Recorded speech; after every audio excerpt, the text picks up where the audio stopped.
Мавзолей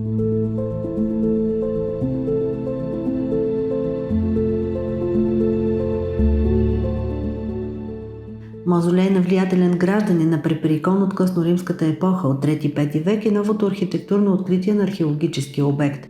Той е с кръгла форма тип ротонда, прагът му е бил за двойна дървена врата и е бил покрит с купол от римски керамиди и тухли. Това е 11-тият кръгъл мавзолей, открит в Южния квартал.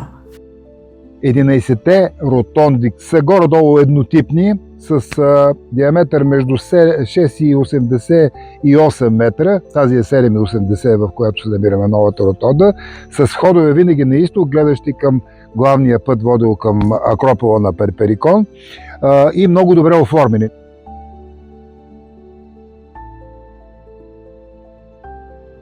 По думите на професор Овчаров, кръгли мавзолеи има много в римския свят, но не и с такава голяма концентрация, като на Перперикон.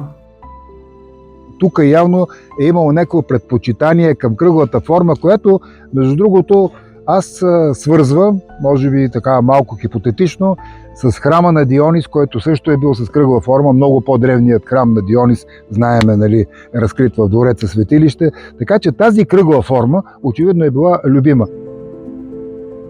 Архитектурната находка се появява в началото на втория месец от тазгодишните проучвания. На терен работят 60 човека, като разкопките ще продължат общо 4 месеца.